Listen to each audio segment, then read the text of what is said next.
Halo, selamat malam.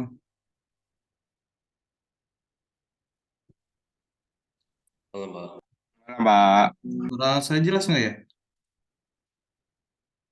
gimana Pak? jelas Mbak. Jelas ya. Oh, cukup jelas Pak.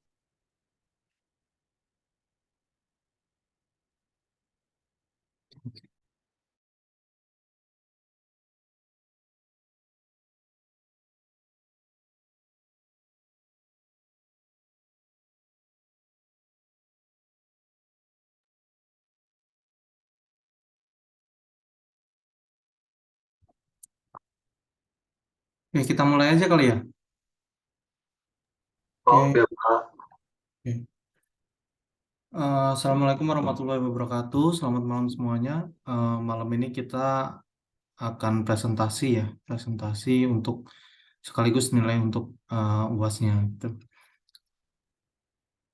Mungkin nanti per kelompok maksimal di 30 menit ya, biar sisanya kan ada 4 kelompok. Nanti silakan presentasi, dimaksimalkan waktunya. Nanti di akhir kalau misalkan dari kelompok lain ada yang mau bertanya silakan. Eh, dan tolong disiapkan juga makalahnya ya. Oke, Mungkin Pak. itu dulu. Silakan bagi kelompok yang udah siap buat presentasi bisa di share screen dan mungkin dijelaskan, Saya Mas. siap, Pak. Saya siap, Pak. Oke, silakan. Izin subscribe, Pak. Silakan, Mas.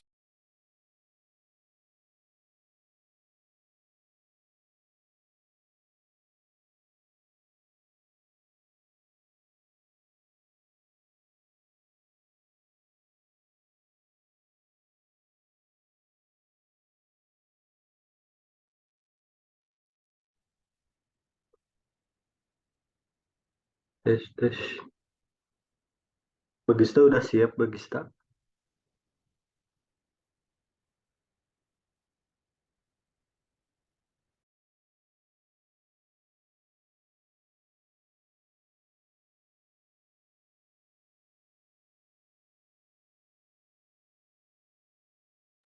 Halo, Bagista. Apakah udah siap?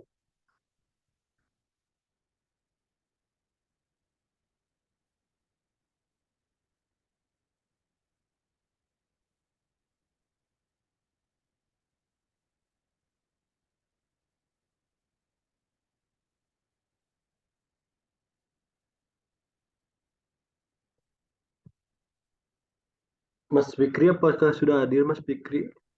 Ayo, Wen. Oke, baik. Assalamualaikum warahmatullahi wabarakatuh. Waalaikumsalam warahmatullahi wabarakatuh. Selamat malam, Pak dosen dan rekan-rekan yang saya hormati dan saya banggakan. Malam ini saya dari kelompok 3 yang beranggotakan Gista Rahguna Putri, Wendino Hermansyah, saya sendiri, dan Fikri Ahmad Mubarok akan mempresentasikan tentang keamanan aplikasi. Baik, yang akan menjelaskan yang pertama kali yaitu saya sendiri. Pentingnya menjaga keamanan aplikasi. Baru-baru ini jutaan data pribadi pengguna aplikasi elektronik Health Alert Card atau EHC diduga bocor berdasarkan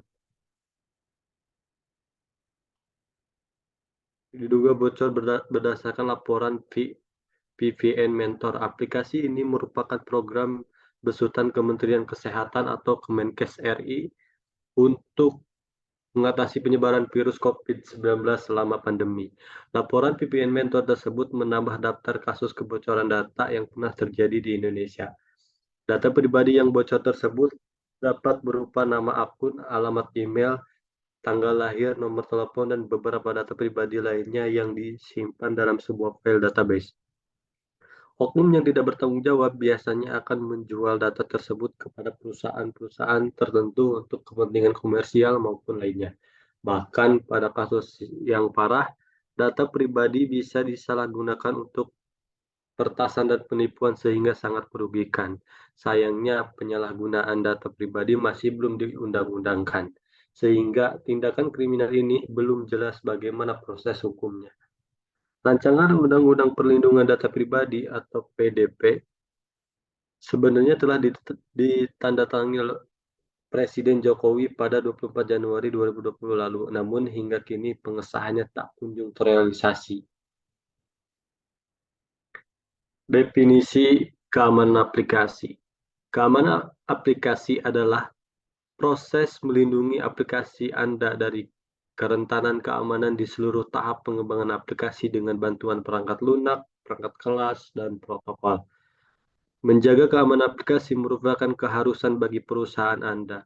Seiring dengan semakin banyaknya perusahaan yang menggunakan dan mengembangkan aplikasi mereka sendiri, tentunya serangan yang terjadi juga akan semakin meningkat. Menjaga keamanan aplikasi menjadi salah satu hal yang harus Anda prioritaskan ketika menggunakan maupun mengembangkan sebuah aplikasi untuk perusahaan. Aplikasi saat ini mampu memberi berbagai kemudahan bagi banyak orang. User dapat menggunakannya untuk berbelanja, berkomunikasi, atau sekedar untuk mencari hiburan. Namun dengan semakin meningkatnya cyber attack, membuat sebagian orang khawatir ketika mengoperasikan aplikasi. Attacker selalu memiliki taktik baru untuk melakukan berbagai serangan. Mereka dapat mengakses, mencuri, mengubah, atau menghilangkan data-data sensitif milik perusahaan dan pelanggan. Oleh karena itu, menjaga keamanan aplikasi menjadi salah satu hal yang harus Anda prioritaskan ketika mengembangkan sebuah aplikasi. Selanjutnya, ancaman dan risiko yang bisa terjadi pada keamanan aplikasi. Ancaman keamanan data selalu menjadi kekhawatiran utama bagi setiap orang yang memanfaatkan teknologi digital, terutama pemilik suatu bisnis. Saat hal tersebut terjadi, maka data yang disimpan bisa saja rusak atau bahkan hilang, sehingga jelas akan menggunakan kelancaran produksi di dalam bisnis. Itulah mengapa menjaga keamanan aplikasi mutlak diperlukan oleh setiap perusahaan. Berikut ancaman keamanan data yang sering terjadi. 1. SQL injection. SQL injection dapat membuka jalan bagi penyerangan untuk memanfaatkan data yang berbahaya yang dipasang untuk menyerang database atau direktori tertentu. Injeksi akan segera terjadi setelah penyerangan mengirim suatu izin Pak Fikri. Kalau sore itu paling enggak ada uang masuk ke sana. Halo Pak Fikri, bisa di-mute nggak? Oke, saya lanjut. Injeksi akan segera terjadi setelah penyerangan mengirim suatu query atau perintah ke interpreter dan memaksa interpreter untuk mengerjakan, di mana perintah tersebut adalah perintah tidak diinginkan dan menawarkan data yang tidak sah. Terdapat dua cara yang digunakan peretasan dalam mengimplementasikan injeksi SQL. Pertama, injeksi SQL untuk melakukan serangan ke dalam database, dan yang kedua dengan menggunakan injeksi LDAP untuk penyerangan direktori tertentu. Penyerangan akan memasukkan suatu konten yang berbahaya dengan tujuan untuk mengakses atau mendapat konten atau data yang berada dalam database. Dengan melakukan hal tersebut, penyerangan dapat mengakses informasi sensitif atau memodifikasi berbagai hal dalam database. Untuk selanjutnya dilanjutkan oleh Mbak Gista. Makasih, Men. Lanjut. Yang kedua adalah cross-site scripting atau XSS yang biasa kita kenal. XSS ini merupakan penyerangan pada sisi klien atau pengguna. Penyerangan akan memasukkan skrip berbahaya ke suatu halaman web atau aplikasi web. Yang kemudian serangan akan dimulai ketika pengguna mengakses halaman web atau aplikasi web yang telah terpasang skrip tersebut. Yang ketiga, ada autentikasi yang rusak. Nah, kerentanan ini dapat membuat penyerangan dapat membobol semua detail autentikasi yang digunakan oleh pengguna atau user. Istilah autentikasi yang rusak dapat disebabkan oleh dua hal utama, yaitu manajemen sesi dan manajemen kredensial. Jika kedua hal tersebut tidak diterapkan secara benar pada aplikasi web, hal tersebut akan menyebabkan masalah kerentanan yang serius seperti credential stuffing, password spreading, atau brute force juga, dan lain-lain. Penyerangan juga dapat mengakses kredensial pengguna untuk sementara atau permanen jika target pengguna telah logout dari sesinya. Setelah itu, penyerang dapat mengakses berbagai hal seperti ID session, token, URL, dan lebih banyak lagi. Yang keempat adalah cross-site request forgery atau CSRF yang kita kenal. CSRF ini kerentanan aplikasi web di mana penyerang mengirimkan suatu permintaan palsu ke halaman web ketika pengguna telah diautentikasi. Dalam hal ini, penyerang mengubah keadaan aplikasi web yang diserang daripada melakukan pencurian data. Tujuan utama dari CSRF ini adalah untuk mengubah ID email, password status, informasi profil, user, dan lain-lain. Penyerang juga mendapatkan akses yang lengkap. Ini kayak akun. Kayak akun ya? Pengguna berdasarkan aksi yang dilakukan. Yang kelima ada pemaparan data yang sensitif. Pada kerentanan ini, penyerang menggunakan kunci enkripsi untuk mengakses dan mencuri data. Pemaparan data sensitif hanya terjadi ketika terdapat suatu hal di dalam database tidak disimpan dengan benar. Karena hal tersebut, penyerang dapat mengakses data dengan melalui berbagai hal seperti enkripsi yang lemah atau data yang tidak memiliki enkripsi, transfer data antar database dengan praktek yang salah, dan lain-lain. Dengan penyerangan aplikasi web ini, penyerang dapat mengakses hal-hal seperti informasi perbankan, informasi kesehatan, login kredensial, dan lain-lain. Hal tersebut dapat mengarah pada pencurian identitas, pemalsuan kartu kredit, dan lain-lain. Yang keenam ada XML, External Entities, atau XXE. XXE ini adalah kerentanan yang digunakan dari penyerang untuk menghalangi pemrosesan data XML suatu aplikasi. Oleh sebab itu, penyerang dapat mengakses berbagai hal di dalam server dan menjaga sistem back-end maupun eksternal, dan bahkan pengguna tidak dapat mengaksesnya di aplikasi web. Kerentanan ini menghasilkan pengungkapan data pribadi, pemalsuan permintaan sisi server, dan lain-lain. 7 ada kesalahan konfigurasi keamanan. Kesalahan konfigurasi keamanan dapat diartikan bahwa perusahaan tidak dapat menerapkan kontrol keamanan di aplikasi web atau menerapkan semua kontrol keamanan dengan beberapa kesalahan. Beberapa kesalahan konfigurasi seperti file yang tidak terenkripsi, sistem yang tidak ditambal, perangkat yang tidak aman, perlindungan firewall yang tidak tepat, dan lain-lain. Itu semua membuat penyerang dapat mengakses data atau fungsi yang sensitif. Selain itu, penyerang juga dapat mengakses seluruh database. Yang kedelapan ada deserialisasi yang tidak aman. Ini merupakan serangan yang ditunjukkan pada aplikasi web, di mana penyerang dapat melakukan serangan dalam jumlah besar seperti serangan DOS, serangan kontrol akses, penghindaran autentikasi, serangan berulang, dan lain-lain. Bagi yang tidak tahu, serialisasi adalah suatu proses yang berharga untuk mengkonversi objek dalam format yang selanjutnya dapat dipulihkan. Sedangkan deserialisasi adalah kebalikan dari serialisasi, di mana data dari aliran file jaringan diambil untuk membangun objek lagi. Yang ke-9 ada penggunaan komponen yang memiliki kerentanan. Beberapa komponen aplikasi web seperti kerangka kerja, pustaka, modul perangkat lunak, dan lain-lain dapat menyebabkan kerentanan. Jika dalam penggunaan komponen-komponen tersebut, pengembang tidak memperbaruinya atau tidak menyadarinya, itu menyebabkan serangan. Penyerang dapat menghapus atau mengambil alih seluruh data yang ada di dalam server. Baik, terima kasih untuk Mbak Dista. Untuk selanjutnya dilanjutkan oleh Mas Fikri Ahmad Mubarok. Baik, Bentar ya. Oke.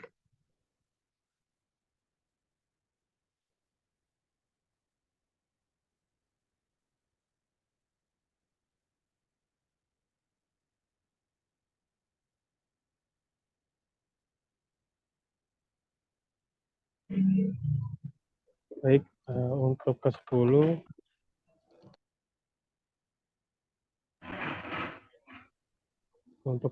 pengalihan penelusuran yang tidak divalidasi. Berbagai aplikasi web dapat mengarahkan dan menelusurkan pengguna ke URL dan halaman yang berbeda di dalam maupun di luar web yang lain. Namun, jika di aplikasi web tidak memiliki sistem validasi yang tepat atau efektif, maka pengguna tidak dapat menerima input yang salah dan mengarahkan ke sumber yang tidak dipercaya.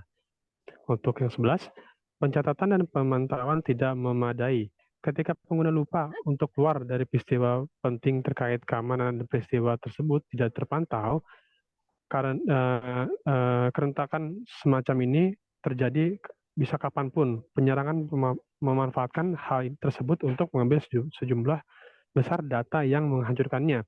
Selain itu, penyerangan juga bisa mendapatkan kredensial penting dari pengguna. Pencegahan agar ancaman tidak terjadi. Berikut adalah pencegahan keamanan aplikasi web yang dapat dipertimbangkan untuk mencegah adanya kerentanan pada sistem atau aplikasi web. 1. Enskripsi data aplikasi web. Mengekskripsi data adalah cara yang paling lama yang diketahui dan mengamankan suatu aplikasi web. Enskripsi diterapkan pada semua data yang bersifat sensitif di aplikasi web, seperti password, detail kartu kredit, dan demografi dan penggunaan lain-lainnya.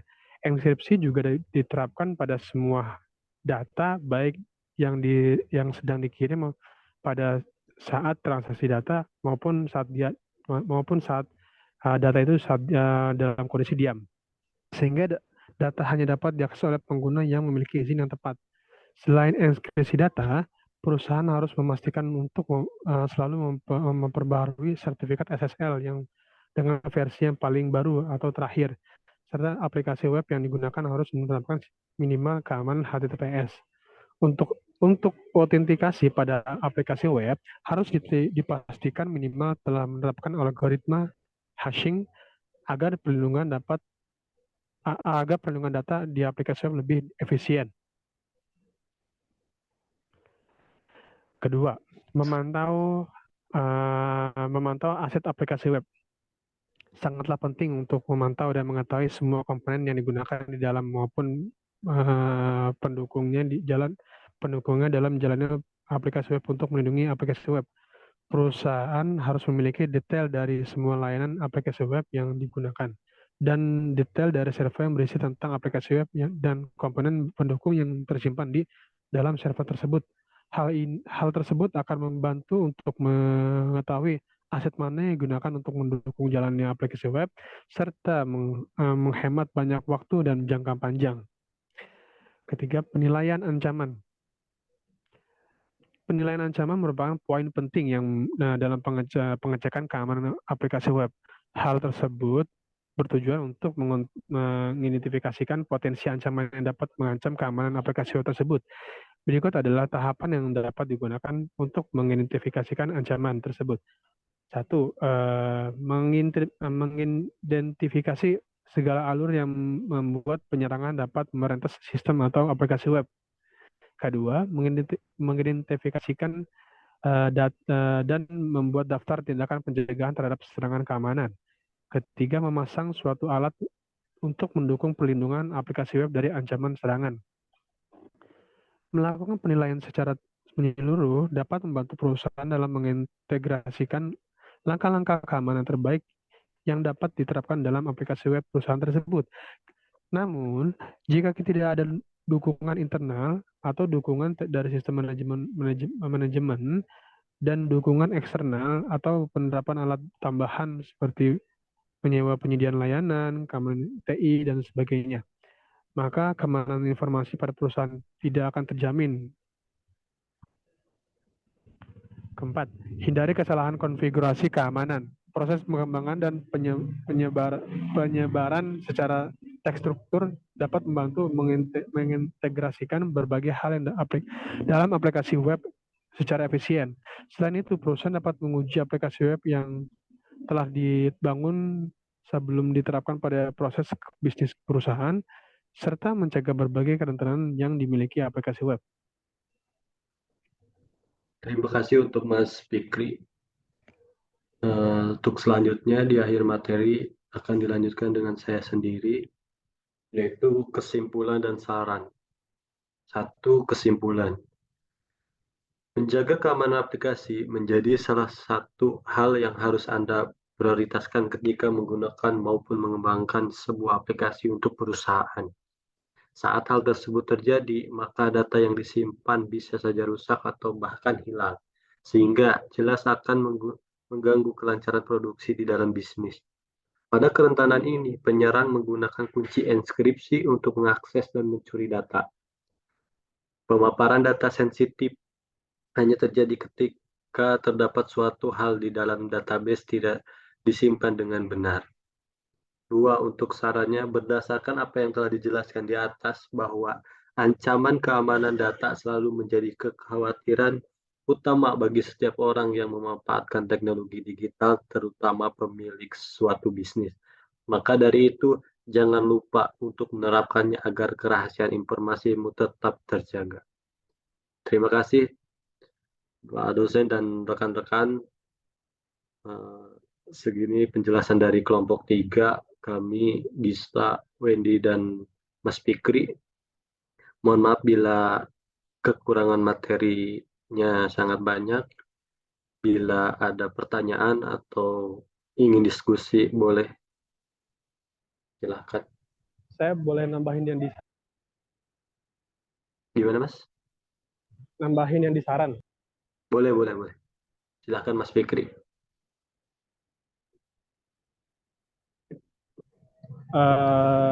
Apa namanya? Ini sih untuk pengetahuan kita. Jadi keamanan itu kan sangatlah penting. Apalagi di dunia maya yang kita nggak bisa lihat bentuknya itu seperti apa.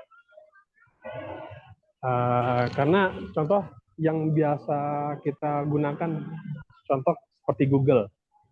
Biasanya tuh kita tuh memakai Google itu sebagai prioritas utama dari segi mungkin pengingat waktu, pengingat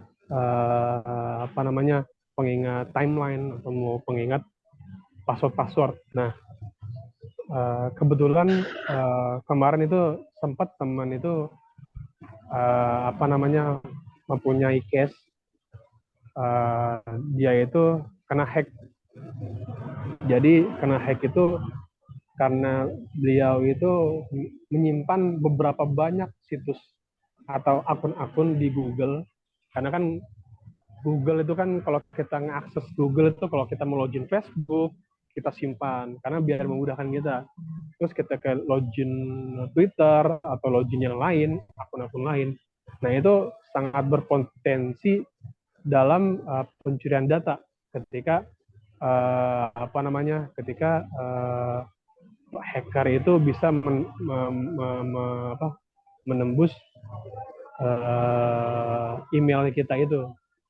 Jadi kemarin itu sempat jadi dia kan memakai VPS. VPS itu langsung mengambil semua data-data orang hackernya itu mengambil semua data-data yang ada di VPS, baik itu data, keuangan dan lain-lain. Nah, itu sih saran dari saya lebih baik Google itu memang mempunyai security yang cukup canggih. Namun ketika kita itu tidak mempunyai cadangan tambahan, itu data kita bisa diambil. Dan disarankan sih lebih baik kalau mau simpan kayak lupa password, biasa kan kalau kita ke Google itu kita mau login pasti dia mengarahkan apakah kamu ingin menyimpan data atau tidak. Nah, saran dari saya sih lebih baik tidak, karena banyak kejadian itu bukan dari teman saya juga, mungkin di belahan dunia juga banyak mengalami kertasan email itu. Karena kan contohnya mobilitas kita kan sehari-hari itu menggunakan HP. HP itu pasti kan kita selalu simpan itu passwordnya, entah di Google atau mungkin di Samsung Key atau yang lain. Itu tidak tutup kemungkinan bisa ketika pintu itu kebuka, maka hacker pun akan bisa mengakses. Nah, seperti itu sih saran dari saya tambahannya. Terima kasih. Baik, terima kasih Mas Fikri, luar biasa ada saran dan ininya. Baik, untuk rekan-rekan, apakah ada hal-hal yang ingin didiskusikan dengan kelompok kami atau di seputar keamanan aplikasi, atau mau yang menambahkan materinya, boleh? Halo Mas Badi, saya mau bertanya Mas seputar keamanan application Mas. Boleh, Mas. Untuk bicara aplikasi ya, ini saat ini kita bisa menjumpai berbagai macam aplikasi di perangkat kita ya, atau device, dan semua orang bisa mengakses atau mendapatkan aplikasi tersebut dari yang legal sampai yang ilegal. Nah, kalau kita bicara user orang tua atau ya gaptek, untuk orang yang gaptek gitu, dia mendapat iklan aplikasi ini bisa cuan, atau ini bisa menghasilkan, atau ini bisa membantu Anda gini, tapi nyatanya berbanding balik Mas, sedangkan aplikasi itu malah membuat si penggunanya dimanfaatkan oleh si aplikasi tersebut, dicuri datanya. Itu kalau kita itu seperti orang IT gitu ya, apakah kita bisa memberikan sosialisasi Mas terkait beberapa aplikasi yang berbahaya atau aplikasi yang berbahaya itu yang bisa mencuri data kita, atau dia bisa memantau pergerakan kita atau gimana, dan data itu digunakan secara tidak bertanggung jawab. Itu sih Mas, lebih ke edukasinya sih Mas, mungkin karena ya orang sekarang bisa punya device sangat bagus-bagus, namun bisa dikatakan juga user tersebut gaptek Mas, gitu sih Mas. Oke, terima kasih Mas Fajar. Yang lainnya apakah ada lagi? Atau ada yang ingin menjawab pertanyaan dari Mas Fajar? Kalau nggak ada yang mau jawab, mungkin boleh saya bantu jawab. Boleh, Mas Fikri. Terima kasih atas Perihal berarti ini intinya perihal edukasi ya. ya edukasi. Sebenarnya kita pun dari berbagai korporat yang sudah terdaftar aplikasi itu aplikasi itu terdaftar di contoh di Play Store. Nah, itu mereka sudah punya edukasi sebelumnya itu. Mungkin edukasi itu secara ketika di iklan-iklan atau seperti apa. Nah, makanya orang kalau mau install aplikasi itu di luar dari Play Store, mereka jarang percaya tuh. Banyak orang yang nggak percaya. Wah, contoh gini, saya buat aplikasi sendiri, tapi saya nggak daftarkan di Play Store.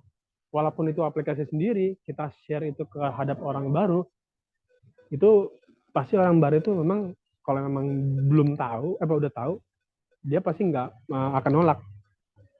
Kenapa nggak Play Store? Karena kan Play Store itu kan memang untuk untuk keamanan itu sudah terjaga, walaupun memang masih ada yang contoh kayak WA cloning itu aja itu kan seharusnya ketika di jalannya benar itu akan baik gitu ketika di Play Store. Tapi kan di sini yang nggak baik tidak berjawab. Makanya di situ Play Store itu memang ketika aplikasi ini pantas dipubliskan, mereka akan publis karena human error itu tidak akan bisa kontrol. Kita itu tidak bisa mengontrol human error itu. Jadi semua itu tergantung kitanya. Nah, mungkin secara edukasi kan juga banyak tuh. Contoh saya sendiri di tempat kerja saya menginfokan setiap transaksi itu jawaban kepada orang yang ingin transaksi kita akan kita sisipkan tuh. Jangan sampai HP kita itu dipinjamkan sama orang lain yang tidak bertanggung jawab kayak gitu. Nah, di situ mungkin edukasi yang kecil-kecil gitu bisa jadi tertanam kepada orang yang belum paham. Dan apalagi mungkin terkhususnya kepada mungkin organisasi mungkin yang bisa membantu dari mempublis ketika ancaman bahaya hacker itu. Memang contoh aja kemarin yang isu-isu kemarin itu tentang aplikasi JNE, bukan aplikasi ini aplikasi oknum yang menggunakan aplikasi sendiri, lalu mereka ngirim ke WA dan mengatasnamakan pengiriman, contoh pengiriman JNE, JNT, sampai ketika mereka itu menginstal aplikasinya yang bukan rekomendasi dari Play Store, maka ketika dia diinstal dia ada notifikasinya apakah mengizinkan untuk mengakses kontak Anda, mengizinkan mengakses data-data pribadi Anda. Ketika itu diklik yes, maka semua rekapan di HP itu akan bisa terekam di data centernya hackernya tersebut. Nah itu sih kemarin tuh kan sempat hype banget tuh, sampai ada yang banyak orang yang melaporkan ke polisi mengenai penipuan. Nah itu nggak bisa kita hindari karena di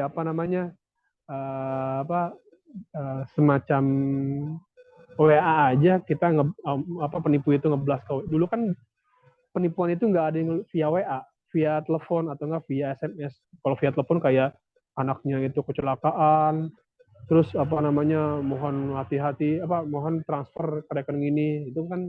Nah sekarang tuh via WA. Nah itu tidak akan terpungkiri lagi, nanti bukan via WA saja, mereka akan mencari sela-sela. Bahkan mereka itu akan sekarang kan WA itu kan sudah ada komunitas tuh, bisa grup komunitas itu juga bisa aktor, bisa adanya orang yang tidak kenal masuk ke grup itu terus menyimpan nomor-nomor. Nah itu sih menurut saya sangat bahaya. Makanya mungkin dari kita sendiri bagaimana cara mensosialisasinya itu dengan mungkin minimal kerabat sendiri, kerabat kita yang kalau kita peduli terhadap kerabat kita, teman kita bantu share pencurian data seperti apa. Nah, mungkin hal-hal kecil itu bisa menjadi orang kan lebih suka baca status daripada baca broadcast ya.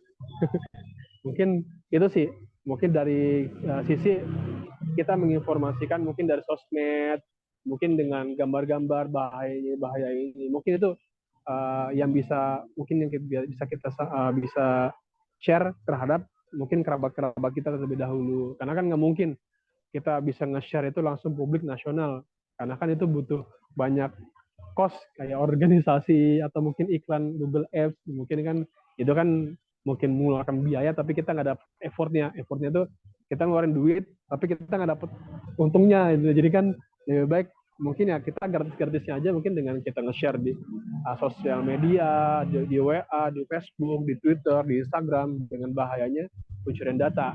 Mungkin itu sih dari saya sendiri.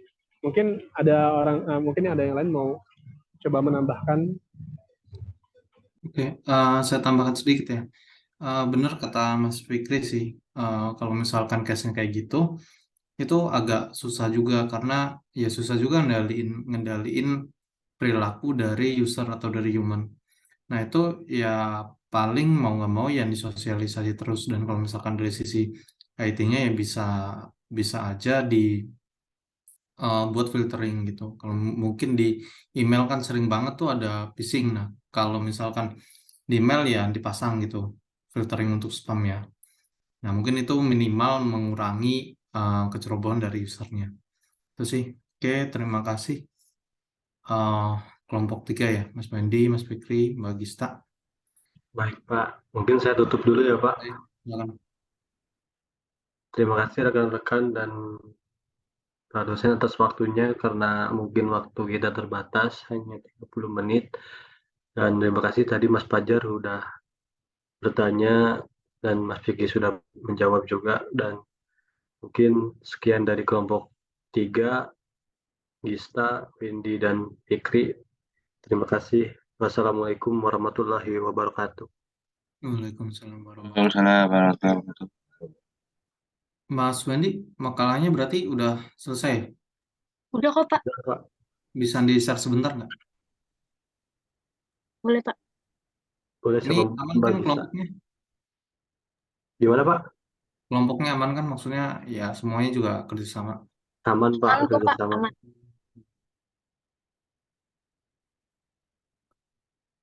Sambil di share screen ya. Mas Fikri, UTS nggak dikumpulin ya? UTS, Iya, bentar Pak. soalnya saya cek nggak ada sih. UTS. Makalahnya subscreen, Pak. Iya, silakan di-share screen. Sebentar sih, cuma lihat dong. Kalau itu gimana Pak? Gimana? Kayaknya saya ketinggalan satu mata kuliah makanya tuh. Satu mata kuliah? Ya ini maksudnya mata kuliah ini yang waktu sebelumnya. Enggak, saya cek di e-learning, Mas Fikri nggak ngupload UTS-nya. Iya Pak, maksudnya kelewat. Hmm. Kalau gitu di-download aja, soalnya saya kasih waktu sekarang hari Kamis sampai hari Minggu lah ya, maksimal. Siap, makasih Pak. Dikirim ke email saya ya. Oke. Eh, maksimal di hari Minggu jam 8 ya, karena saya harus input nilai juga. Siap, makasih Pak. Oke. Silakan Mas Wendy. Baik, Pak. Izin subscreen, Pak. Oke, silakan.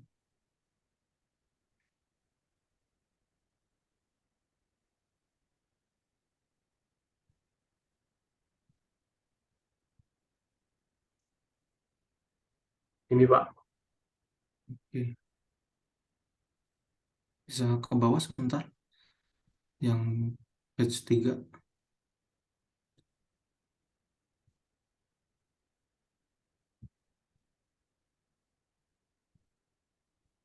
Oke, oke. Ya deh, kalau gitu. Oke, Pak. Ya, Cukup, Pak. cukup. Baik. Terima kasih, Pak. Terima kasih kelompok 3. Cukup bagus sih presentasinya. Oke, lanjut ke kelompok berikutnya. Kelompok 1 boleh, Pak. Silakan Mas. Kelompok 5. Yang kelompok 1 dulu mungkin. 5, Pak. Cek Mas Abdul, Mas Agi. Ya, aman Mas. Ada Mas Agi dulu.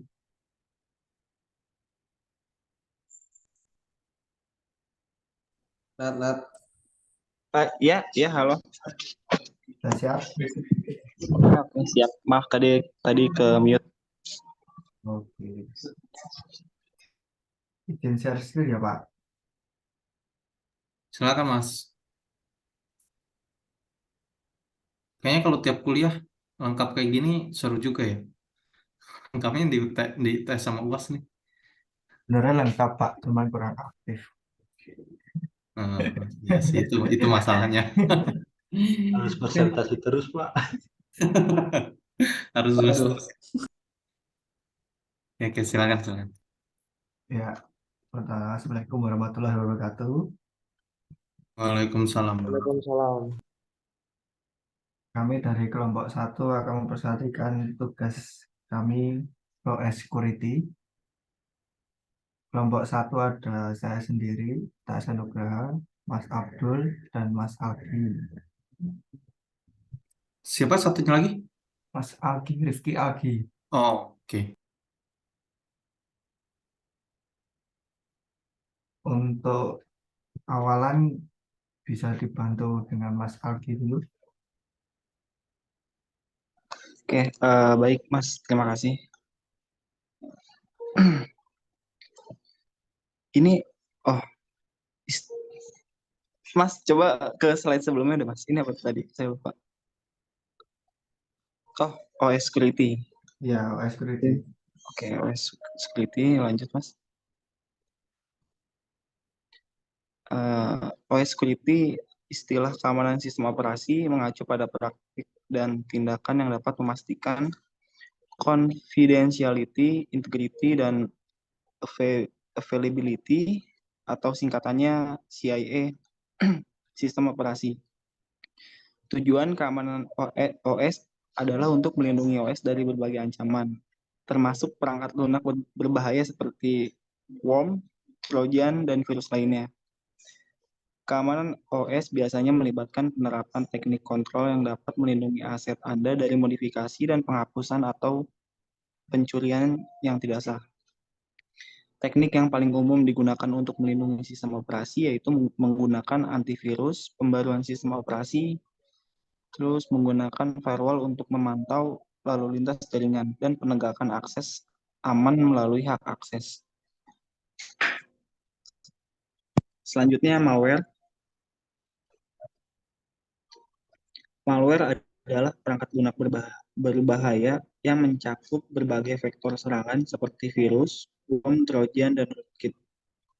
Malware disuntikan ke dalam sistem tanpa persetujuan pemilik atau dengan menyamar sebagai perangkat lunak yang sah dengan tujuan mencuri, menghancurkan, atau merusak data atau membahayakan perangkat. Malware juga dapat mereplikasi, memungkinkannya menyebar lebih jauh di jaringan perusahaan, dan seterusnya. Serangan malware sering tidak terdeteksi oleh pengguna target. Dalam kasus lain, penyerang secara diam-diam menggiring perangkat ke dalam net dan menggunakannya untuk aktivitas kriminal seperti serangan distributed denial of service atau dari DDoS.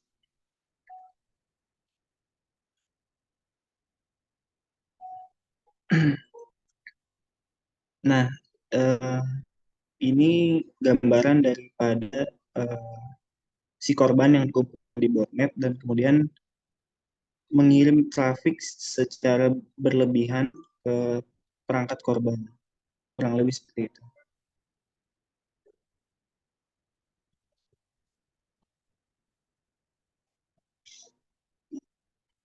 Oke, selanjutnya dibantu oleh Mas Abdallah.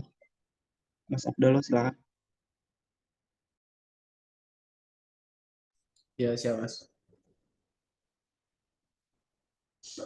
Oke, untuk keamanan sistem terbagi menjadi 3, yaitu keamanan eksternal atau external security, berkaitan dengan pengamanan fasilitas komputer dari penyusup hacker dan bencana, seperti kebakaran dan kebanjiran. Yang kedua, keamanan interface pengguna atau user interface security, berkaitan dengan bantuan pengguna sebelum pengguna mengizinkan mengakses program dan data yang disimpan. Lanjut, yang ketiga, keamanan internal security, menghubungkan dengan keamanan beragam kendali yang dibangun pada perangkat dan sistem operasi yang menjamin operasi yang andal dan terkorupsi untuk menjaga integritas program dan data. Istilah keamanan security dan proteksi sering digunakan secara bergantian. Untuk menghindari penjelasannya, istilah keamanan mengacu pada seluruh masalah keamanan dan istilah mekanisme proteksi ke mekanisme sistem yang digunakan untuk memproteksi atau melindungi informasi pada sistem komputer.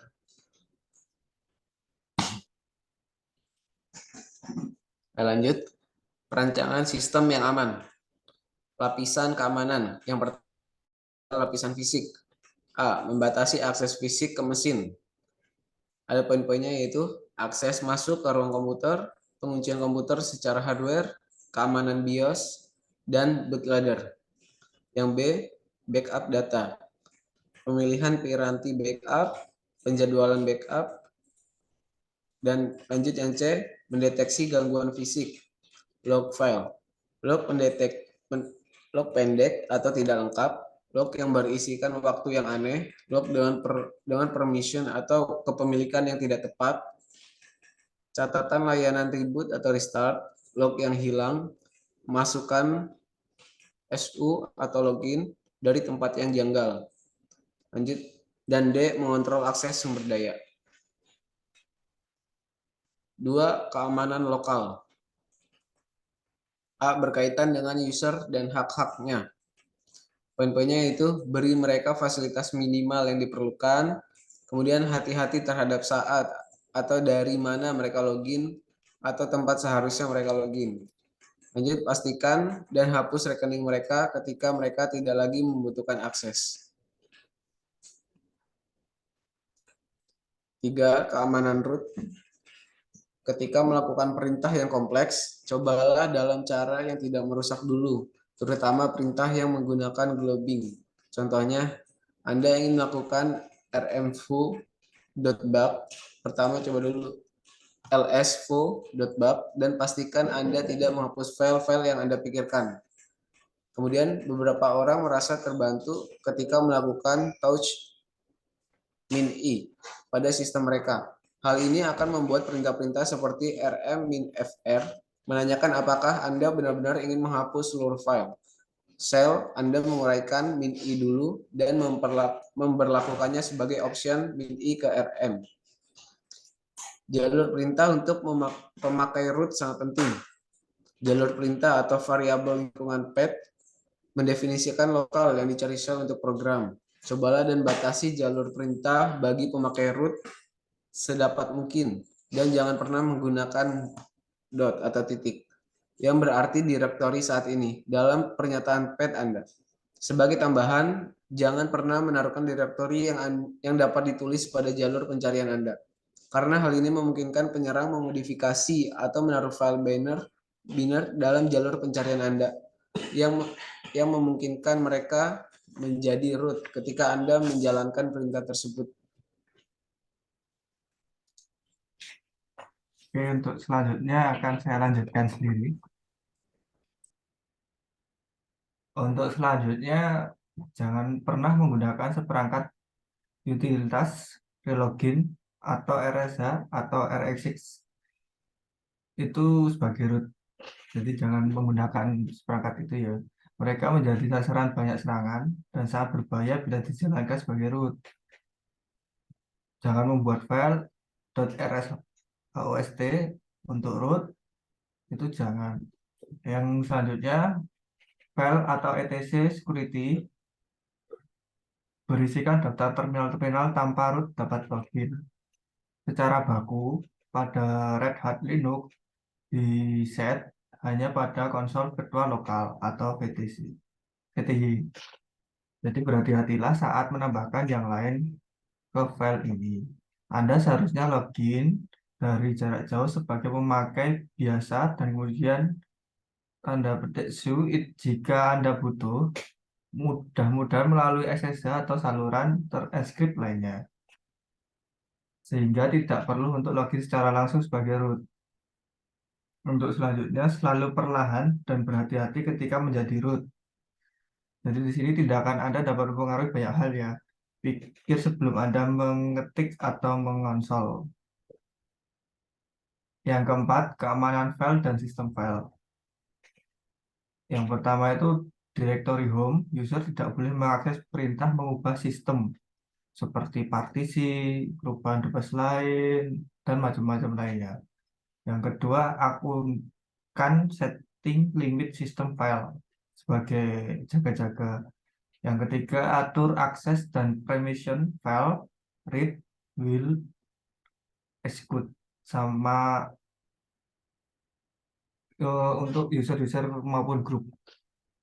Yang keempat, selalu cek program-program yang tidak dikenal untuk berjaga-jaga. Untuk yang kelima, keamanan password dan encrypt.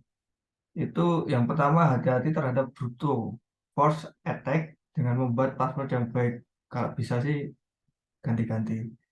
Yang kedua, selalu mengekskrip file yang dipertukarkan. Jadi jangan didiamkan saja. Yang ketiga, lakukan pengamanan pada level tampilan seperti screensaver atau viewer. Ya sih. Yang keenam, keamanan kernel. Selalu update kernel sistem operasi. Jadi jangan didiemin aja. Yang kedua, ikuti review bugs dan kekurangan-kekurangan pada sistem operasi. Harus selalu diperbarui sih intinya kalau kernel. Yang ketujuh, keamanan jaringan. Jadi waspadai paket sniffer yang sering menyadap port Ethernet.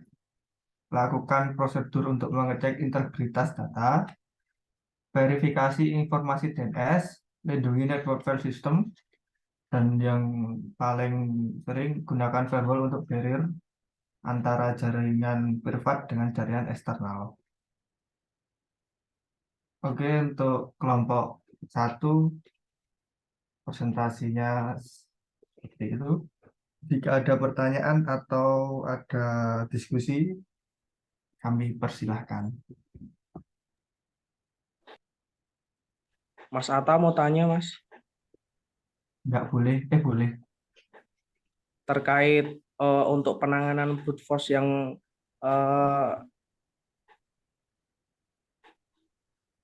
halo? Ya, lanjut Pak. Tak tulis ini Pak pertanyaannya. Bentar. Pedot. Cara menangani brute force yang efektif tuh bagaimana ya, Mas? Soalnya kan biasanya itu portnya berubah-ubah dan IP-nya berubah-ubah. Begitu, Mas Atta. Terima kasih. Maksudnya efektif itu gimana dulu, Mas? Jadi biasanya kan kita bloknya manual lah. Adakah cara yang lain gitu? Oh, oke. Tampung dulu. Oke, makasih Mas.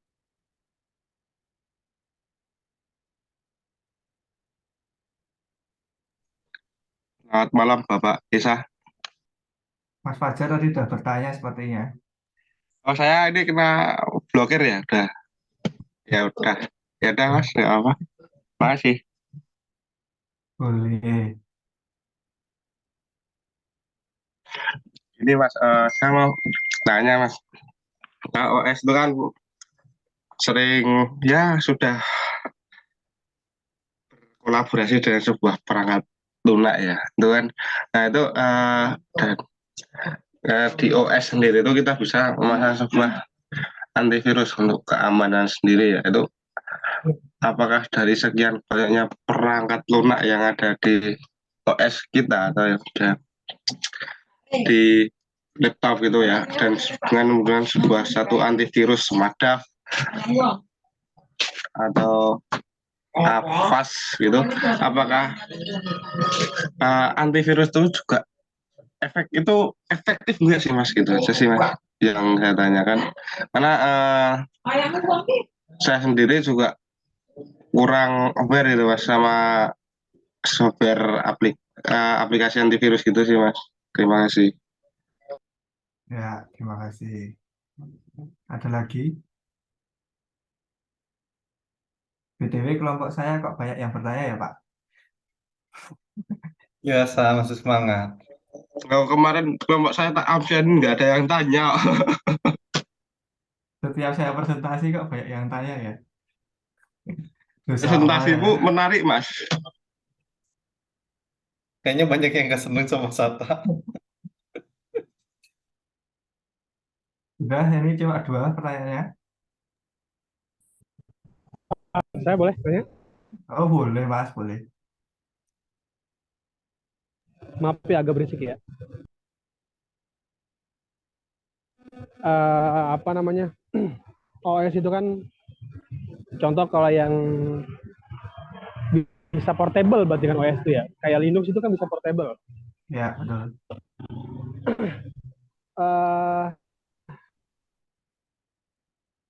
Untuk security portable itu apakah sama keamanannya dengan security yang non portable? Karena kan kalau portable itu kan kita colokin kemana kan itu dengan perangkat berbeda kan tidak tertutup kemungkinan. Nah itu mungkin apakah sama atau berbeda untuk security-nya antara portable dan. Terima kasih. Ya, Mas.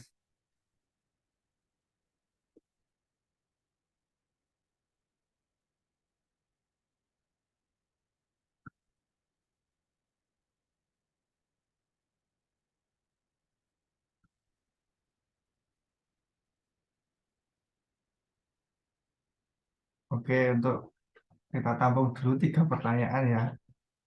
Mungkin dari Mas Abdul atau Mas Agi ada yang mau menjawab atau teman lainnya yang mau berdiskusi.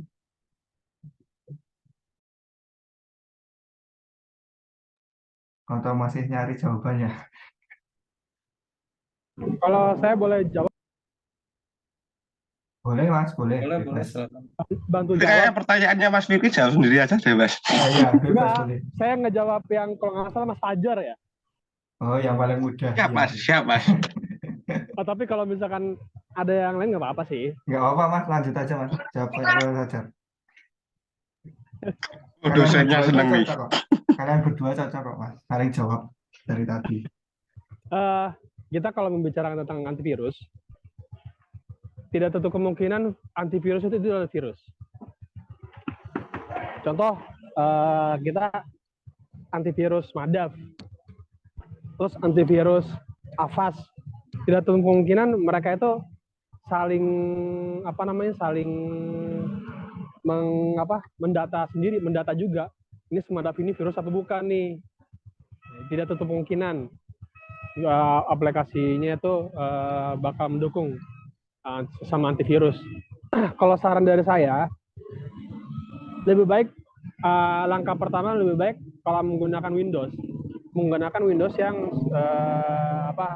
lisensinya itu beneran bukan krek-krekan, terutama. Kedua, menggunakan Windows esensial.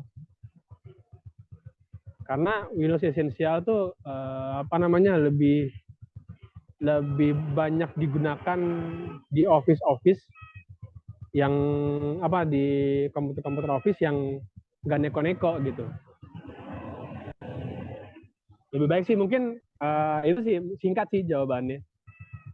Mungkin ada yang lain mungkin bisa bantu jawab juga.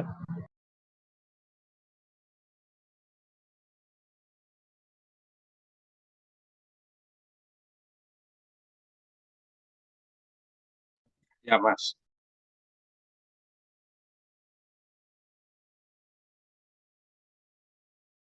Oke, silakan selanjutnya.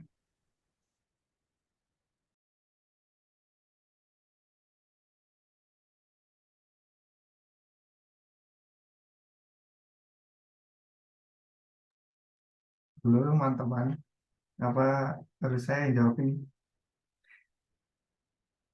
Mas Abdul, Mas Agi. Ya, Mas. Masih tak cari, Mas. Oke, saya coba bantu yang brute force ya. Kalau dari saya sih sebenarnya kalau brute force itu dari sisi OS-nya sih nanti bisa dibuat beberapa penanganan. Ya salah satunya blok. Cuma memang ada blok yang harus manual. Nah bisa juga yang dibikin kayak dia ada maksimal login. Atau setelah dia login beberapa kali, ya kita tahan dulu untuk beberapa menit gitu. Nah, kalau ngomongin salah satu contohnya yang diterapin itu, kalau kita pakai sistem atau kita pakai handphone dengan OS Android ya. Nah, itu kalau misalkan teman-teman salah pola ketika login gitu. Nah, itu akan ada jeda waktu. Jeda waktu sekian menit baru bisa coba login lagi. Nah, itu juga bisa dilakukan dan kemudian bisa juga kalau misalkan dia login dan ternyata ada terdeteksi beberapa kali login gitu dan salah password itu bisa diblok dengan ngeblok ya tadi IP-nya. Tuh. Tapi memang kalau misalkan orang ini atau attacker ini berubah-ubah IP-nya atau IP-nya dinamis, yaitu kita agak repot juga sih sebenarnya gitu. Nah, kalau bicara keamanan kan nggak ada juga sistem yang benar-benar aman. Itu sih. Oke. Baik, Pak. Terima kasih.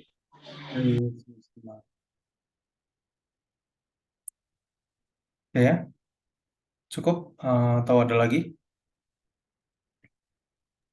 Ada Pak satu lagi yang OS security tadi yang portable itu gimana? Nah, coba dijawab dari timnya Mas Atta. Aduh, Aduh. Nggak apa-apa, sebenarnya pengetahuan. kalau yang portable itu kan lebih ke OS ya, kalau lebih ke Linux kan Pak? Iya, biasanya yang portable ya Linux. Ya, Ada beberapa yang Linux sih. ya, ya kalau di Linux kan itu cuma berdasarkan Debian GNU-nya Pak. Macam-macam sih kalau dari keluarganya Linux. Tapi yang jelas sih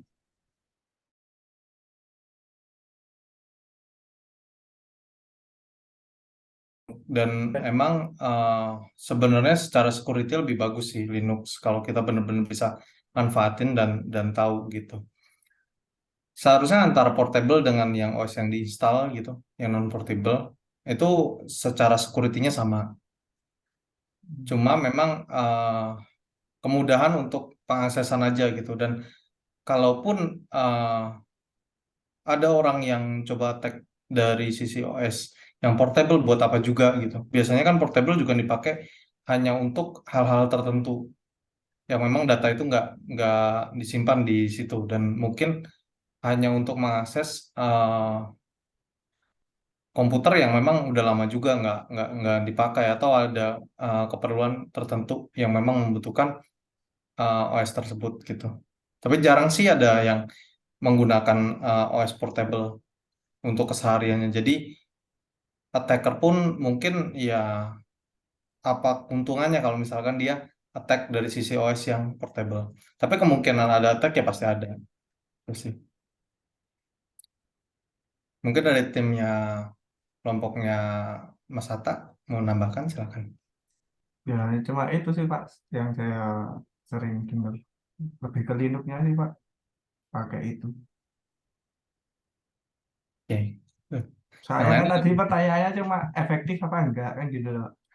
ya sebenarnya kalau dari Linux ya itu udah efektif sih udah bagus Iya, gitu. Cuma memang jarang juga sih yang pakai portable. Mungkin hanya untuk keperluan tertentu aja. ya biasanya untuk keperluan tertentu. Oke.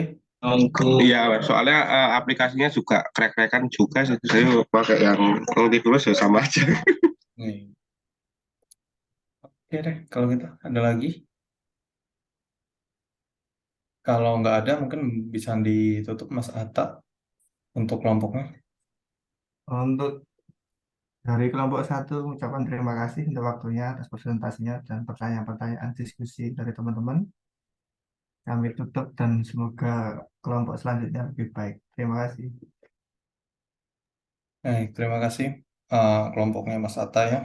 Oh iya Pak, satu lagi Pak, yang itu makalahnya itu belum saya satukan, jadi masih campur aduk. Tapi besok waktu pengumpulan beres Pak. Oke, lanjut ke kelompok berikutnya. Kelompok 4, Pak. Kelompok 5, Pak. Yang tadi Lima, kelompok Pak. keempat dulu. 5, Pak. Penting tadi, Pak. Silakan. Mas Rifki, siapa yang mau share screen nih? Jenengan mawon, Mas. Oke, Manut, siap. Pak izin share screen ya, Pak. Silakan Mas.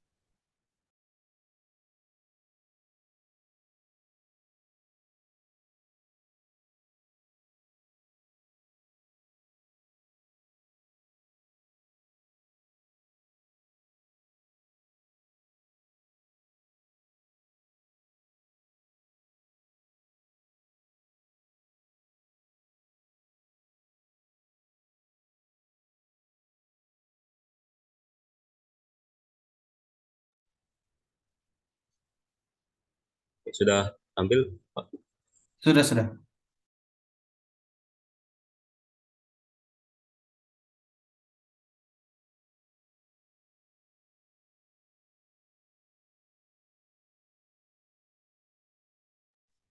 Baik, selamat malam teman-teman ya.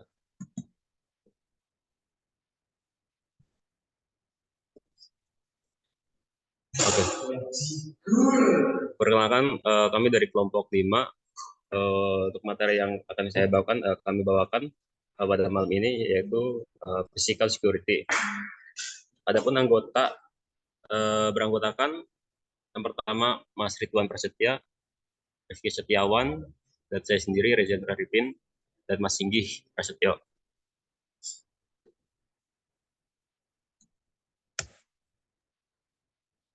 Next, gimana? Sebentar, Mas.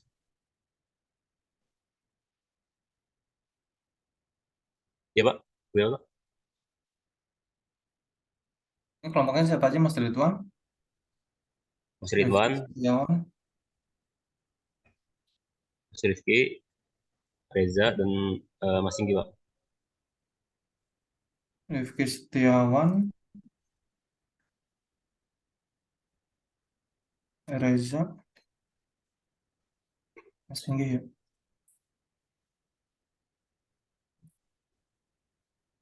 Oke, silakan. Oke, siap. Oh.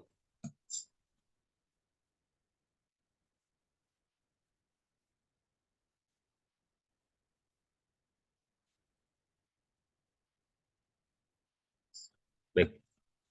Melindungi informasi dan sumber daya dari ancaman fisik atau physical security ialah keamanan informasi yang memfokuskan pada strategi untuk mengamankan individu atau anggota organisasi, aset fisik, dan tempat kerja, dan berbagai ancaman yang meliputi bahaya, kebakaran, akses tanpa otorisasi, dan bencana alam. Nah, ini menarik untuk dibahas karena kita akan berhubungan dengan kemampuan keamanan fisik dengan kasat mata dapat dipegang, dirasakan, dicermati, bisa saja orang lain melakukan otoritas terlarang. Mungkin kita sudah melakukan banyak upaya untuk melindungi informasi yang berada di perangkat kita atau layanan cloud. Namun itu tidak bisa dikembalikan dengan mudah ketika salah satu perangkat kita hilang, dicuri, disita, dirusak, atau hancur, begitu.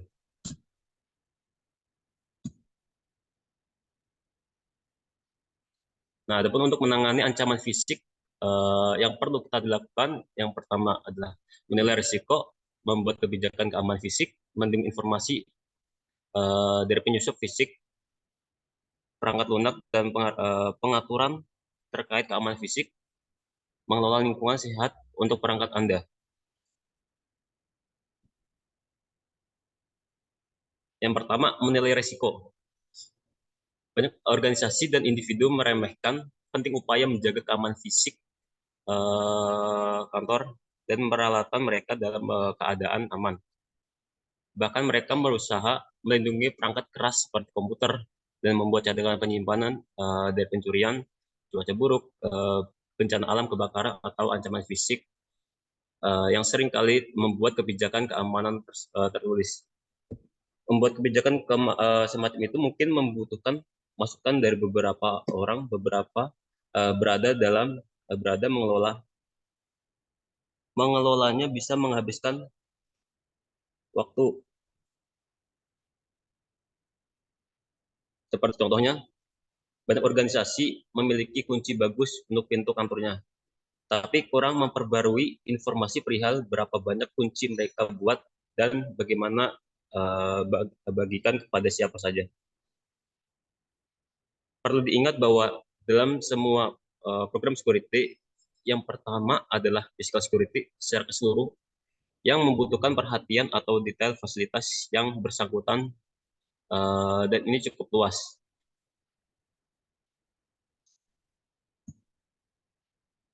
Dalam physical security, lingkungan yang akan diamankan tergantung pada fungsi dan lokasi fasilitas.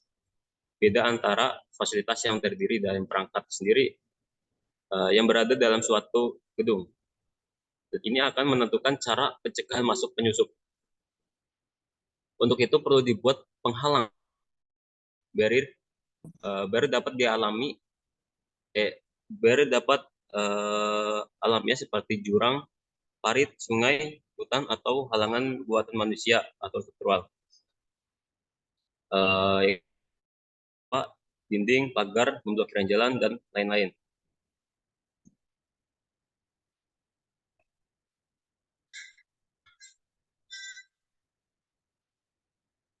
Oke, untuk poin selanjutnya bisa dibantu oleh siapa ya? Marifki atau siapa ya? Bisa, ya. Oke, silakan Marifki. Membuat kebijakan keamanan fisik. Kebijakan keamanan akan berisi sejumlah bagian, tergantung pada keadaan. Contohnya antara lain, kebijakan akses kantor yang membahas pembagian kunci, kamera pengawas atau CCTV, sistem alarm, kebijakan terkait tamu, termasuk bagian yang mana kantor sebaiknya masuk kawasan terbatas untuk tamu.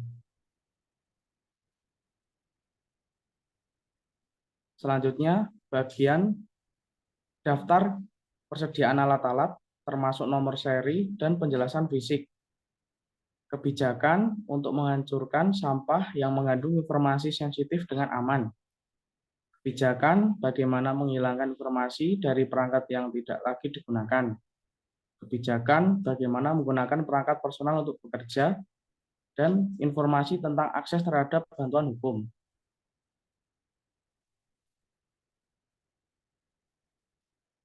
Selanjutnya, melindungi informasi Anda dari penyusup fisik. Poin pertama, ketika mengatur jaringan dan kabel Anda, pertimbangkan untuk menggunakan nama yang tidak mudah mengenali Anda, organisasi Anda, atau lokasi titik aksesnya. Kedua, waspada terhadap penyimpanan USB yang mungkin mengelabui. Orang-orang kadang mencoba untuk mencolok peralatan penyimpanan secara acak ke komputer mereka untuk mencari petunjuk siapa yang kehilangan. Sayangnya, perangkat semacam ini umumnya menjadi sumber malware. Pada beberapa kasus, USB itu justru menyebarkan malware dari komputer terinfeksi yang mereka gunakan sebelumnya. Pada kasus lain, penyerang sengaja membuat dan menjatuhkannya di dekat rumah atau kantor target organisasi ataupun individu. Yang ketiga, jika mungkin, kuncilah peralatan jaringan seperti peladen, router, saklar, dan modem di dalam ruangan atau kabinet aman. Seorang penyusup dengan akses fisik pada peralatan semacam itu bisa memasang malware yang akan mencuri data dalam pengiriman atau komputer-komputer lain di jaringan Anda.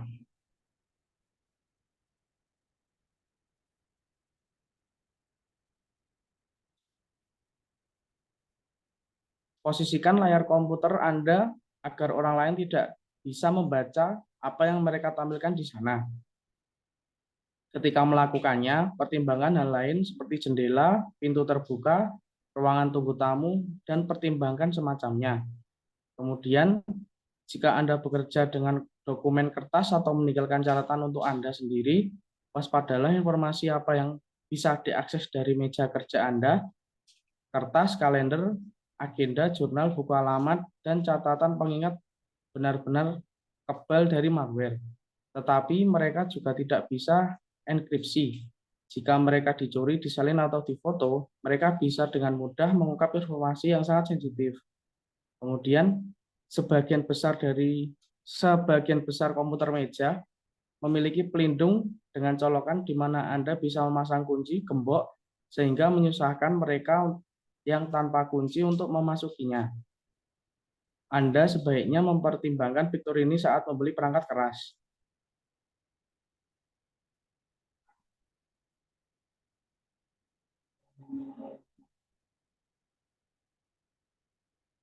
Perangkat lunak dan pengaturan terkait keamanan fisik. Yang pertama, pastikan bahwa ketika Anda menghidupkan ulang komputer, dia akan meminta kata sandi. Baca lebih detail pada panduan perangkat keamanan dasar untuk Windows dan Linux. Pilih kata sandi yang kuat. Yang kedua, jika Anda menjalankan peladen di kantor Anda seperti bekerja samalah dengan siapapun yang mengelola untuk memastikan agar informasi yang disimpan akan dienkripsi saat dimatikan atau diputuskan. Aktifkan kunci layar di ponsel agar orang yang mengakses ponsel Anda tidak bisa dengan mudah melihat isinya. Yang keempat, jika ponsel, tablet, atau laptop Anda memiliki fitur temukan perangkat saya, pertimbangkan untuk menghidupkan agar Anda bisa menemukan perangkat atau menghapus kontennya dari jarak jauh jika hilang, dicuri, atau disita. Yang kelima, enkripsi penyimpanan semua komputer, tablet, dan ponsel Anda. Sebagai informasi tambahan, baca panduan teknis tentang bagaimana melindungi berkas-berkas sensitif di komputer Anda dan bagaimana menggunakan ponsel seaman mungkin. Mungkin bisa dilanjut dengan Mas Singgih atau Mas Ridwan sudah. Tadi mohon maaf Pak, info Mas Ridwan tadi sedang perjalanan. Perjalanan kemana, Mas? Perjalanan pulang kerja gitu infonya. Oke. Nggak jadi mencari gitu. Berkontribusi Pak. Mas Singgih juga. Oke. Ya, mungkin bisa saya bantu, saya lanjut, Mas Rifki. Baik, monggo Mas. Ya, mengelola lingkungan sehat untuk perangkat Anda. Komputer, perlengkapan jaringan, dan perangkat penyimpanan data bisa agak rapuh. Hal sama berlaku untuk kamera pengawas, printer, perangkat pintar, dan perangkat keras lain yang dipasang di rumah dan maupun sekitarnya. Perangkat semacam ini tidak selalu beradaptasi dengan baik pada aliran listrik, suhu ekstrim, debu, kelembapan, tekanan mekanis, dan bahaya lainnya. Naik turunnya listrik seperti pengurangan daya bisa menyebabkan kerusakan fisik pada komputer dan perangkat digital lain dengan cara merusak data di penyimpanannya. Ada beberapa hal yang bisa Anda lakukan untuk melindungi perangkat Anda dari ancaman-ancaman berikut.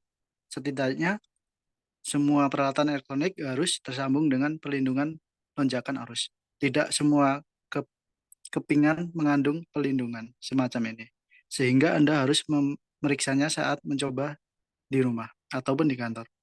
Pelindungan lonjakan arus biasanya menentukan voltase maksimal dan mendaftar peringkat dalam JAWS.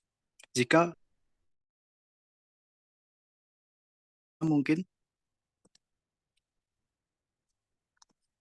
bisa dibantu naik Mas Reza.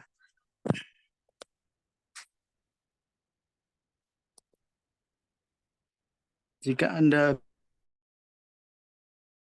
coba gunakan uninterruptible power supply atau UPS dan gunakan mereka bukan perlindungan lonjakan arus biasa. UPS akan menstabilkan pasokan daya dan menstabilkannya listrik untuk sementara ketika terjadi pemadaman.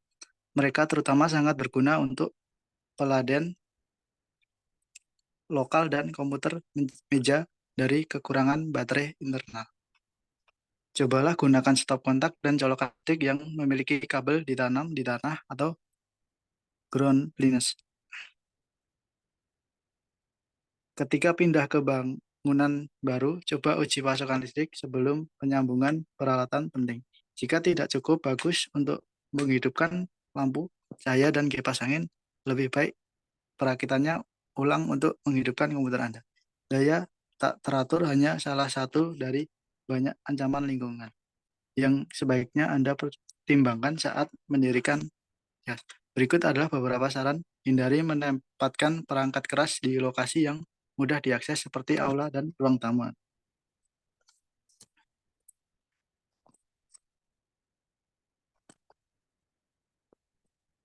Bisa dinaik lagi, Mas Reza. Jika Anda memiliki akses pada kabel komputer, pelindungan lonjakan arus, dan kabel colokan berkualitas tinggi, pertimbangkan untuk mengambil sedikit tambahan. Memasang kabel perpanjangan yang jatuh dari stop kontak sehingga gagal menyambungkan dengan baik merupakan masalah umum di sebagian tempat. Itu cukup berbahaya, bahkan sebelum orang-orang memulai memperbaikinya dengan laser. Jika Anda tetap menjalankan komputer di dalam kabinet, pastikan agar ada ventilasi cukup untuk mencegah suhu menjadi terlalu panas. Peralatan komputer sebaiknya tidak ditempatkan dekat radiator, lubang pembuangan panas, pendingin suhu, atau saluran lainnya. Kesimpulan, masa sekarang ini banyak perusahaan atau organisasi yang semakin peduli akan pentingnya menjaga sistem keamanan informasi agar aman dari ancaman baik dari dalam maupun dari luar. Ancaman keamanan informasi atau information security threat merupakan orang, organisasi, mekanisme, atau peristiwa yang memiliki potensi untuk membahayakan sumber daya informasi perusahaan. Pendekatannya, ancaman dapat bersifat internal serta eksternal dan bersifat disengaja dan tidak disengaja. Resiko keamanan informasi atau informasi security risk didefinisikan sebagai potensi output yang tidak diharapkan dari pelanggaran keamanan informasi oleh ancaman keamanan informasi. Pengendalian atau kontrol adalah mekanisme yang diterapkan baik untuk melindungi perusahaan dari resiko atau untuk minimalkan dampak resiko tersebut pada perusahaan jika resiko tersebut. Terdapat 8 resiko, dengan 3 resiko memiliki risk severity high, 2 resiko memiliki risk severity medium, 3 resiko memiliki risk severity low pada domain HTTP. Pada gambar 5 menunjukkan grafik likelihood dan impact PHP native sebagai platform web application development. Hasil akhir dari resiko keseluruhan menunjukkan bahwa platform web aplikasi development menggunakan framework kode Igniter dan PHP natif sama-sama memiliki tingkat keparahan pada likelihood di level medium, sedangkan tingkat keparahan pada impact sama-sama berada di level low. Dengan melihat hasil akhir secara keseluruhan, artinya tidak ada jaminan platform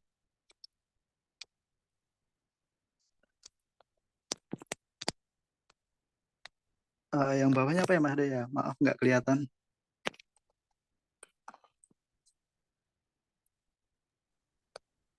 Yang mana Mas?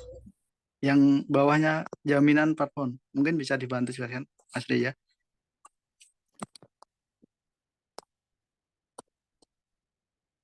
Oh itu, web aplikasi development terhindar dari celah.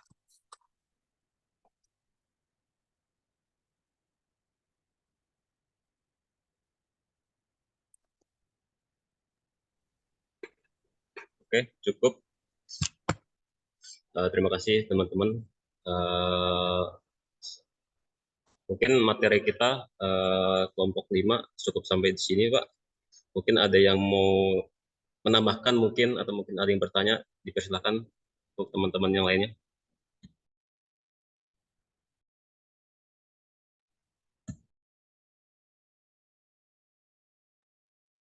Itu Pak dosennya kayaknya mau bertanya. Gimana? Kayaknya Bapak mau bertanya dari tadi. Gimana Mas Atta? Kayaknya Bapak mau bertanya. Enggak, saya bertanya Ada Mas. yang mau bertanya? Kalau nggak ada bisa ditutup, lanjut ke Saya kelompok Pak. terakhir ya. Oh Pak, Ya, Pak. silakan. Saya bertanya. Ya, ya udah Pak, nggak usah, kasihan kelompok terakhir. Oke. Oke, kalau ini kalau nggak ada bisa lanjut. Baik, terima Bisa kasih. ditutup kelompoknya. Lanjut kelompok berikutnya. Oke, terima kasih kelompok 5 ya. Oke, bisa lanjut. Masih ada satu kelompok lagi ya? Atau udah selesai? Ya Pak, saya belum Pak. Oke, silakan. Izin saya screen Pak. Ya, oke.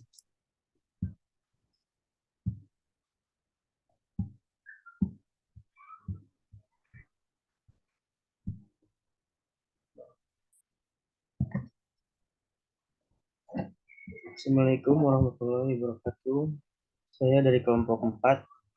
Di sini ada Muhammad Soleh atau Pak Soleh, saya sendiri dan Firdaus dengan Mas Ahmad Ulin Nuha. Kebetulan di sini ada yang hadir, cuman ada Pak Soleh ya.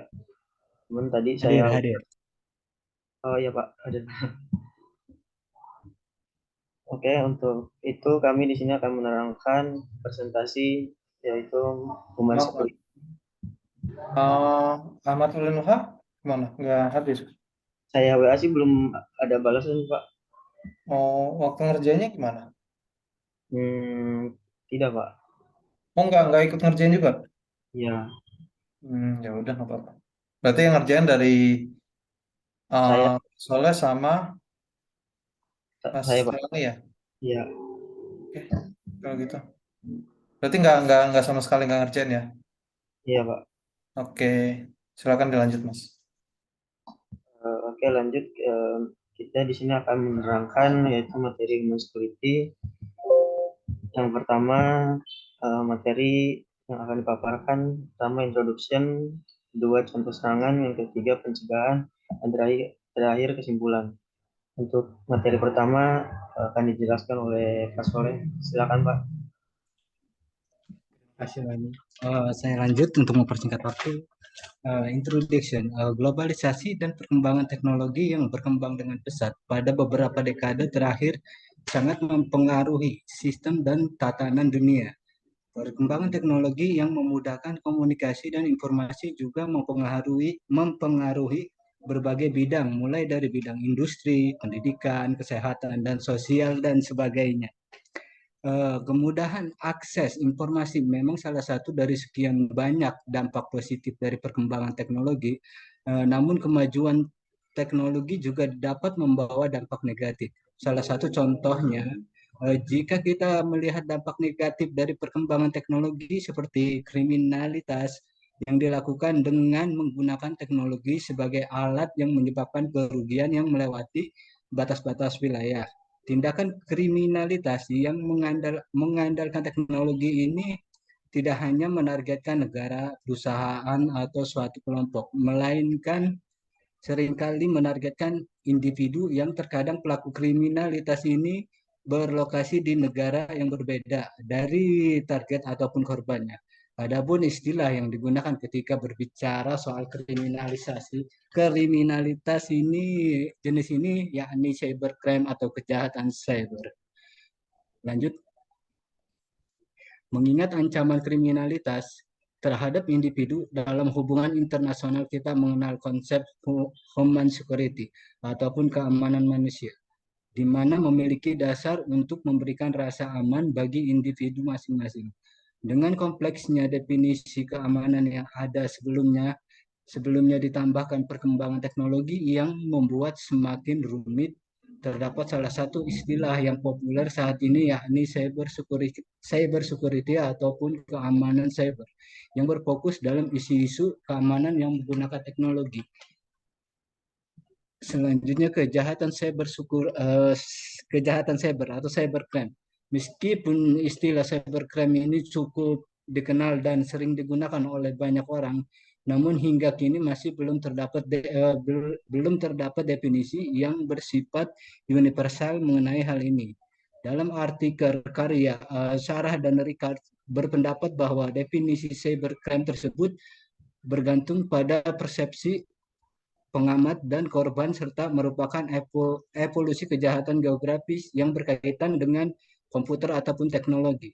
Mereka juga menyebutkan definisi cybercrime dalam The Council of the Europe Cyber Treaty yang menggunakan istilah cybercrime untuk merujuk pada pelanggaran yang meliputi aktivitas kriminal terhadap data hingga konten dan pelanggaran hak cipta. The United Nations Manual on the Prevention and Control of Computer-Related Crime mendefinisikan cybercrime sebagai kegiatan yang meliputi penipuan, pemalsuan, dan akses tidak sah. Lanjut.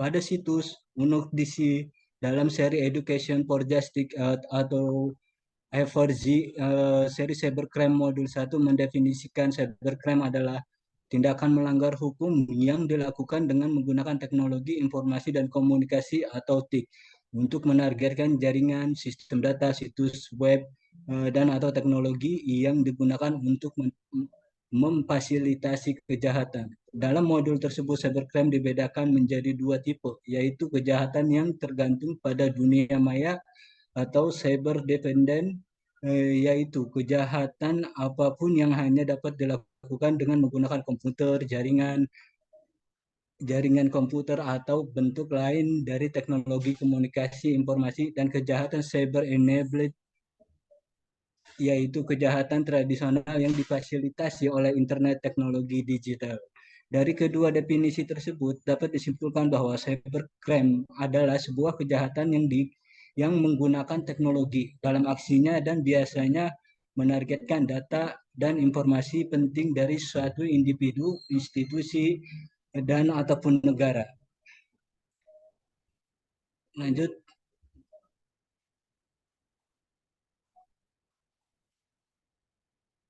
Cyber security ataupun keamanan cyber. Cyber security merupakan suatu kegiatan atau usaha yang melibatkan teknologi guna untuk menjaga keamanan data, properti, dan hak milik suatu individu ataupun kelompok, bahkan negara, serta mencegah adanya suatu akses ilegal yang merugikan. Secara umum, cyber security lebih dikenal sebagai suatu kegiatan yang melindungi data dan properti seseorang dari serangan yang dilakukan melalui dunia digital.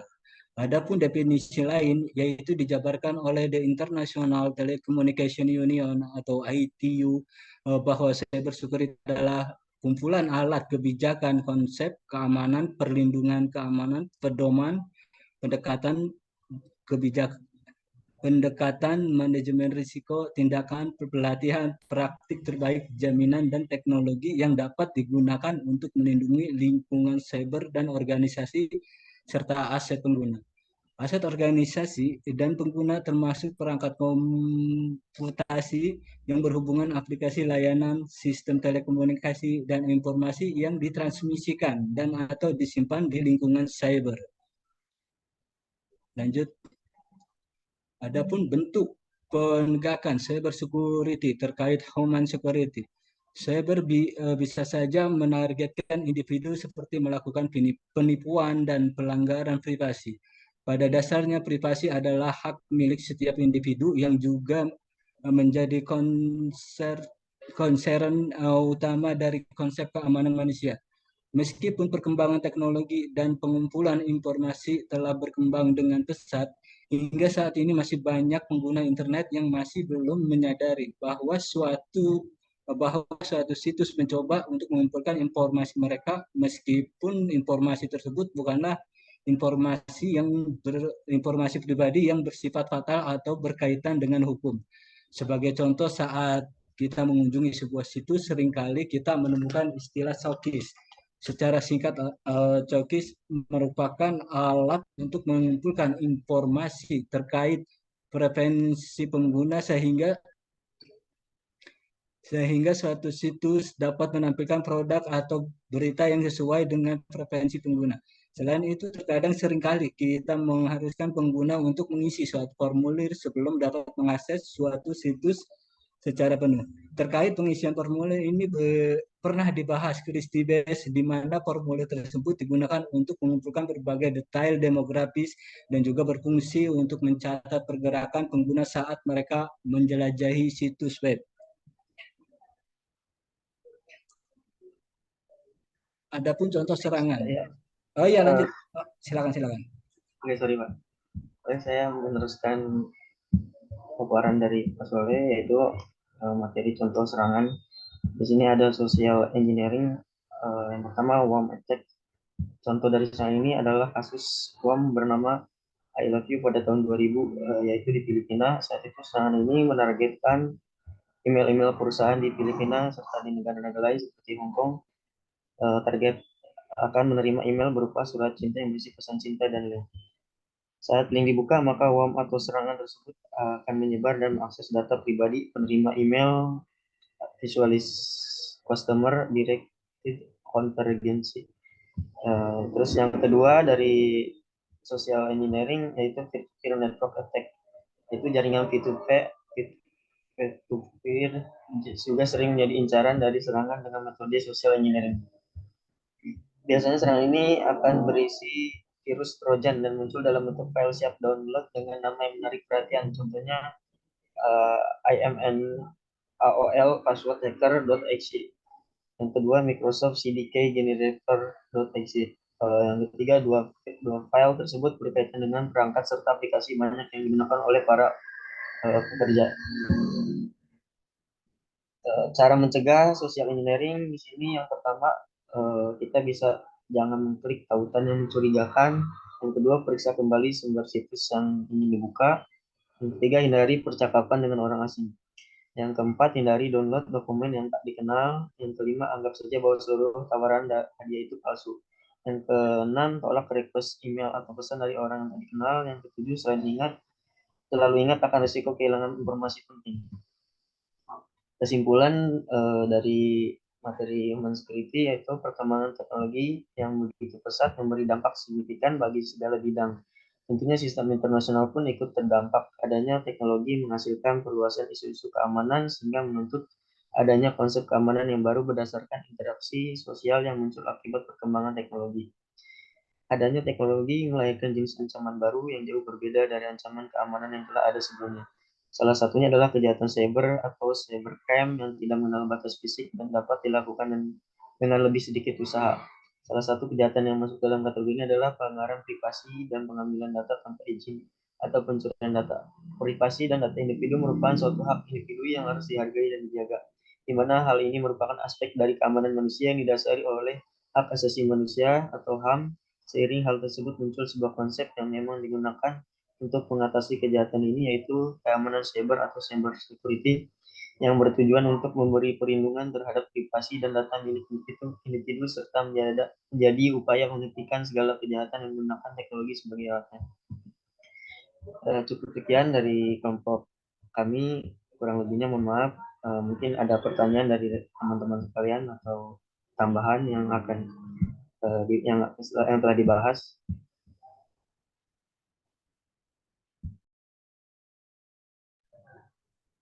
Kalau tidak ada, mungkin kita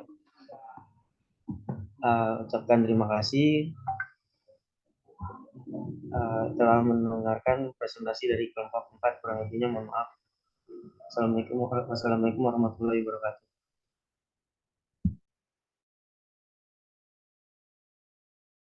Waalaikumsalam warahmatullahi wabarakatuh. Oke, terima kasih untuk kelompok 4 ya. Pak, izin close ya Pak, closer. Ya.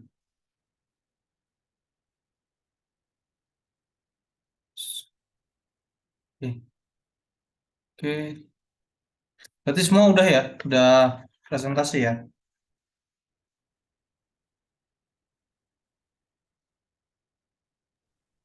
Sudah sih Pak kayaknya Pak. Mas Loni, makalahnya udah selesai? Makalahnya belum disatukan Pak, masih ada di pas oleh mas saya Pak.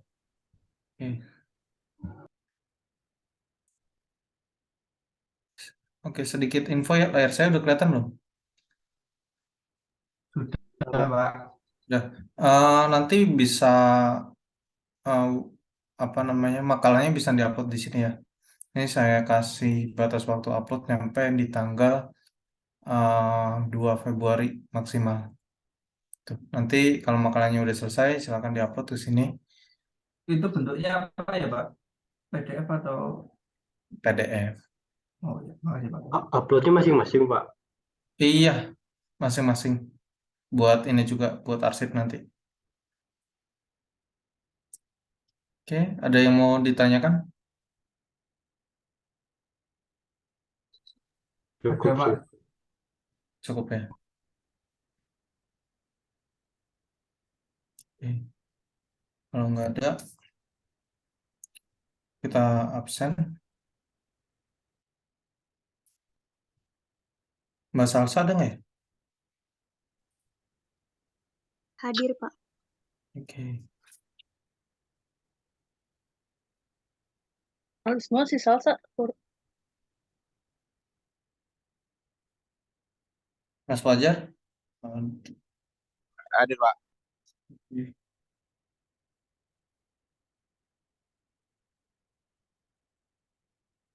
Pak Doni, Yudi. Hadir, Pak. Oke. Oke, semuanya udah lengkap ya. Mas Rifki, Mas Enggi, tolong cek chatnya ya. Ini pertemuan terakhir ya berarti ya di semester ini. Iya, Kak. Oke, sebentar ya.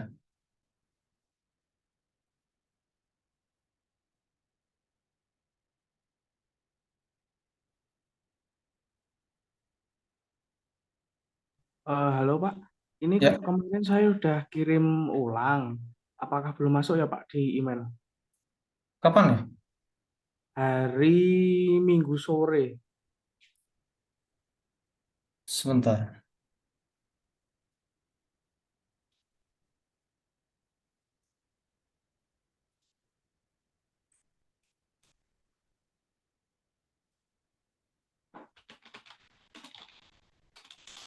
Nggak ada nih. Ya Pak, habis ini tak cek lagi Pak, siapa tahu salah email saya. Oh, iya. Oke, makasih ya Pak Nggak informasinya. ada soalnya. Udah ini Oke, aja sih. oke. Siapa? Siap. Habis ini saya cek ulang Pak, saya Oke, reply. Oke, makasih Pak informasinya Pak. oke, sama-sama.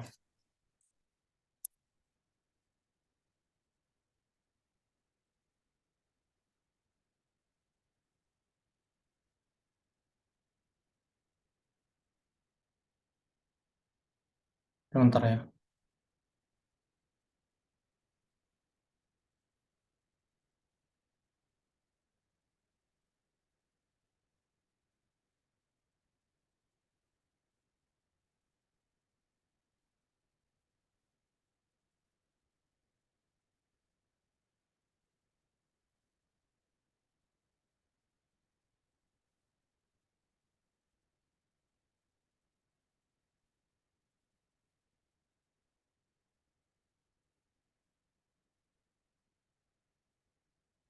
Oke, kalau gitu eh,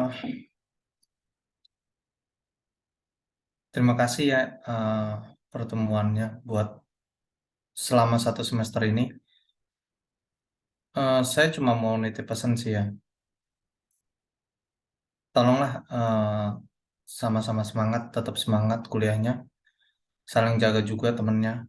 Jangan sampai berceceran ya. Ini tuh Biasanya pada semangat kalau saya yang presentasi, Pak. kayaknya lebih lebih semangat buat ini sih ya. Buktinya Ngasih kan yang banyak-banyak. ya Ya pokoknya gitulah. pada dendam Jangan ya. sampai Tadi 2 berceceran ya. kelompok tadi nggak ada yang mau bertanya. Jangan sampai berceceran eh, teman kelasnya gitu. Tetap semangat sampai akhir. Insya Allah lulus tepat waktu sih.